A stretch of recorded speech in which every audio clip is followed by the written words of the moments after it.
ಯಾವ ದೇವರನ್ನು ತುಂಬಾ ಆರಾಧಿಸ್ತೀರಾ? ದೇವಿನ ತುಂಬ ಆರಾಧಿಸ್ತೀನಿ. ದೇವಿಯ ಬೇರೆ ಬೇರೆ ಸ್ವರೂಪಗಳನ್ನ ತುಂಬ ಆರಾಧಿಸ್ತೀನಿ ನಾನು. ನನಗೆ ದೇವಿಯ ಅಂದರೆ ಏನೋ ಒಂದು ನನ್ನ ಹಿಂದೆ ಒಂದು ಶಕ್ತಿ ಇದೆ ಅಂತ ಒಂದು ನಂಬಿಕೆ ಇದೆ. ಆಮೇಲೆ ನನಗೆ ನಾನು ರಾಜಕೀಯಕ್ಕೆ ಬಂದಮೇಲೆ ನನಗೆ ಗುರುಮಾರ್ಗ ಸಿಕ್ತು. ನನಗೆ ಒಂದು ರೀತಿ ವಿನಯ್ ಗುರುಜಿಯವರು ವಿನಯ್ ಗುರುಜಿಯವರು ಪರಿಚಯ ಆಗಿದ್ದು ನಾನು ರಾಜಕೀಯಕ್ಕೆ ಬಂದು 1 ವರ್ಷನೂ ಆಗಿರಲಿಲ್ಲ. ಅವರು ಈ ಮನೆ ಗೃಹ ಪ್ರವೇಶದಲ್ಲಿ ಎಲ್ಲ ಸಂದರ್ಭದಲ್ಲೂ ನನಗೆ ಕೈ ಹಿಡಿದವರು, ಎಲ್ಲ ಸಂದರ್ಭದಲ್ಲೂ ನನಗೆ ನನ್ನ ಜೊತೆ ನನ್ನನ್ನು ಒಂದು ಶಿಷ್ಯಳಾಗಿ ನನಗೆ ಮಾರ್ಗದರ್ಶನ ತೋರಿಸಿದವರು.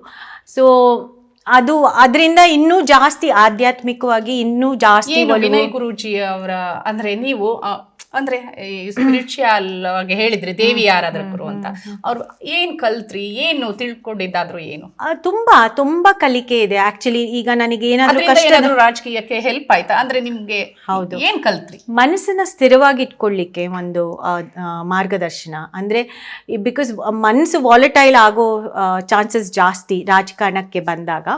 ಸೊ ರಾಜಕಾರಣಕ್ಕೆ ಬಂದಾಗ ಮನಸ್ಸು ವಾಲಟೈಲ್ ಅಂದ್ರೆ ನಿಮಗೆ ಬೇಗ ಖುಷಿನೂ ಆಗುತ್ತೆ, ಬೇಗ ದುಃಖನೂ ಬರುತ್ತೆ, ಬೇಗ ಸಿಟ್ಟು ಬರುತ್ತೆ. ನನ್ಗೆ ಇನ್ನೂ ಸಿಟ್ಟಿದೆ, ಸಿಟ್ಟಿಲ್ಲ ಅಂತ ನಾನು ಶಾರ್ಟ್ ಟೆಂಪರ್ಡ್ ಅಲ್ಲ, ಬಟ್ ಏನಾದ್ರೂ ಸುಮ್ಮನೆ ಸುಳ್ಳು ಅಪವಾದನೆ ಬಂದ್ರೆ ಬೇಗ ಸಿಟ್ಟು ಬರುತ್ತೆ. ಅದು ಸ್ಪೆಷಲಿ ನನ್ನ ಕೆಲಸದ ಬಗ್ಗೆ, ಕಾರ್ಯವೈಖರಿ ಬಗ್ಗೆ ಮಾತಾಡಿದ್ರೆ ನನಗೆ ಸ್ವಲ್ಪ ಬೇಗ ಇದಾಗ್ತೀನಿ. ಬಟ್ ಅಂದ್ರೆ ಮನಸ್ಸಿನ ಮೇಲೆ ಒಂದು ಹಿಡ್ತಾ ಇರಬೇಕು ಅಂತ ಬಂದಾಗ ಅವರು ಯಾವುದನ್ನ ಚಾಂಟ್ ಮಾಡಬೇಕು, ಆಮೇಲೆ ಹೇಗೆ ಅನುಷ್ಠಾನ ಮಾಡಬೇಕು, ಎಲ್ಲಿ ಅಂದರೆ ಒಂದು ರೀತಿ ಯಾವ ರೀತಿ ದೇವರನ್ನ ಆರಾಧಿಸ್ಬೇಕು ಅಂತ ನನಗೆ ತುಂಬ ಹೇಳಿಕೊಟ್ರು. ಒಂದು ಏಕಾಗ್ರತೆ ಬರಲಿಕ್ಕೆ ಹೇಗೆ ಅಂದರೆ ನನಗೆ ಜೀವನದಲ್ಲಿ ನಿಮ್ಮಲ್ಲಿ ಬದಲಾವಣೆ ಏನಾದರೂ ಆಯ್ತಾ? ಖಂಡಿತ ತಾಳ್ಮೆ ತುಂಬಾ ಬಂತು. ತಾಳ್ಮೆ ಒಂದು ಕಾಲದಲ್ಲಿ ನನ್ನ ಮಗಳು ಹುಟ್ಟಿದಾಗ ಬಂತು. ಅಂದ್ರೆ ಇಲ್ಲಿದ್ರೆ ತುಂಬಾ ಎಲ್ಲ ಬೇಗ ಆಗಬೇಕು ತಕ್ಷಣ ಅಂತ, ಬಟ್ ಮಗು ಬಂದಾಗ ಬೇರೆ ರೀತಿ ತಾಳ್ಮೆ ತೋರಿಸ್ಬೇಕಾಗುತ್ತೆ. ಸಮಯಕ್ಕೆ ತುಂಬಾ ಸಮಯ ಕೊಡ್ಬೇಕಾಗುತ್ತೆ, ಏನು ಇನ್ಸ್ಟೆಂಟ್ ಇರೋದಿಲ್ಲ. ಹೌದು.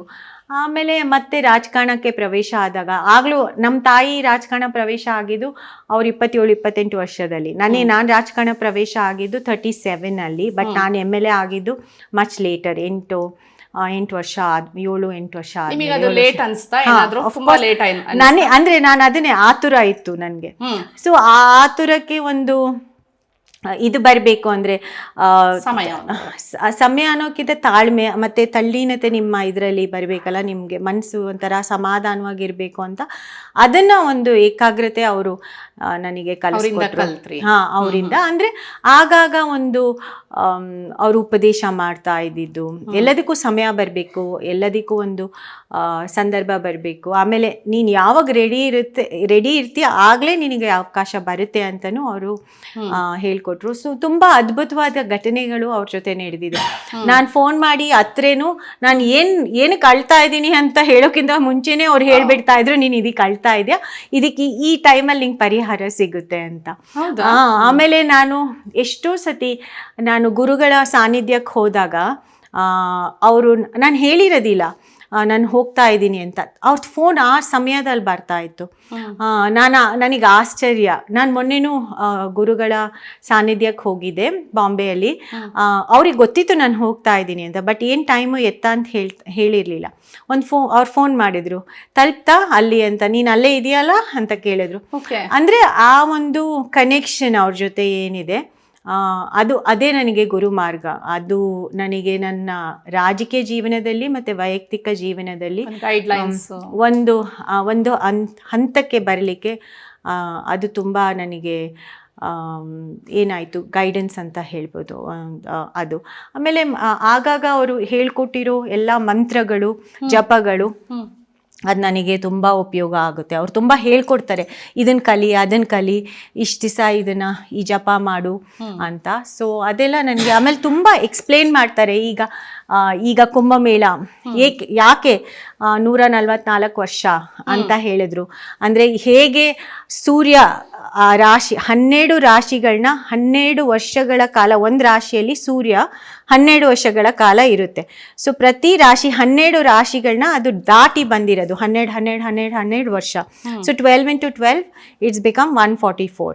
ಸೊ ಈ ತರ ಎಲ್ಲ ಜ್ಞಾನ ಅವರಿಂದ ಪಡಿಲಿಕ್ಕೆ ಸಾಧ್ಯ ನನಗೆ. ಬಹಳಷ್ಟು ಇನ್ಫಾರ್ಮೇಶನ್ ಹೌದು, ಖಂಡಿತ. ಅಂದ್ರೆ ಪ್ರಶ್ನೆಗಳಿಗೆ ನಿಮಗೆ ಇದೆಲ್ಲ ಕೇಳಿದ ನಂತರ ನಿಮ್ಗೂ ಕುಂಭಮೇಳಕ್ಕೆ ಹೋಗ್ಬೇಕು ಅನ್ನಿಸ್ಲಿಲ್ವಾ? ಆಕ್ಚುಲಿ ನನಗೆ ಗೊತ್ತಿಲ್ಲ, ನನಗೆ ಆತರ ನನಗೆ ಕಾಲಿಂಗ್ ಬರ್ಲಿಲ್ಲ ಅಂತ ನಾನು ಅನ್ಕೊಂತೀನಿ. ನಾನು ಸುಮಾರು ಕಡೆ ಹೋಗಿದ್ದೀನಿ. ನಾನು ಕೇದಾರ್ನಾಥ್ ಹೋಗಿದ್ದೀನಿ, ನಾನು ಕಾಮಾಖ್ಯ ಹೋಗಿದ್ದೀನಿ, ನಾನು ಉಜ್ಜಯಿನಿ ಹೋಗಿದ್ದೀನಿ, ಉಜ್ಜಯಿನಿ ಮಹಾಕಾಲ್ಗೆ ಹೋಗಿದ್ದೀನಿ, ರಾಮೇಶ್ವರಂಗೆ ಹೋಗಿದ್ದೀನಿ, ತುಂಬ ಸತಿ ತಿರುಪತಿ ಬೆಟ್ಟ ಹತ್ತಿದ್ದೀನಿ, ತುಂಬ ಸತಿ ಚಾಮುಂಡಿ ಬೆಟ್ಟ ಹತ್ತಿದ್ದೀನಿ. ಅದೆಲ್ಲ ಇದೆ. ಬಟ್ ಆದರೆ ಅದು ನನಗನ್ಸುತ್ತೆ ಅಂದರೆ ನಿಮ್ಮ ಇನ್ನರಲ್ಲಿ ನಿಮಗೆ ದೇವ್ರದ್ದು ಆ ಒಂದು ಬುಲಾವ್ ಅಂತ ಹೇಳ್ತಾರಲ್ಲ, ಅದಾಗಬೇಕು. ನನಗೇನು ಆ ಥರ ಕುಂಭಮೇಳಕ್ಕೆ ಹೋಗಬೇಕು ಅಂತ ಅನ್ನಿಸ್ಲಿಲ್ಲ. ನನಗೆ ಕೇದಾರ್ನಾಥ್ ಹೋಗಲೇಬೇಕು ಅಂತ ಇತ್ತು.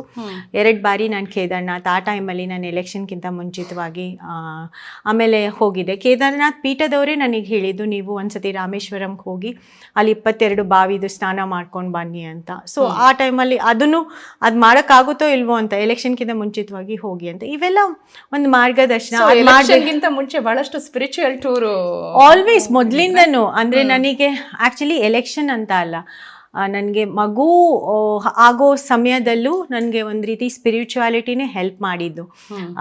ಒಂದು ಮಗು ಮಾಡ್ಕೊಳ್ಳಿಕ್ಕೂ ಆ ಥರ ಸ್ಪಿರಿಚುವಾಲಿಟಿ ನನಗೆ ತುಂಬ ಹೆಲ್ಪ್ ಆಯಿತು. ಯಾಕಂದರೆ ನನಗೆ ಸ್ವಲ್ಪ ಡಿಫಿಕಲ್ಟ್ ಆಗಿತ್ತು ನನ್ನ ಪ್ರೆಗ್ನೆನ್ಸಿ ಎಲ್ಲ.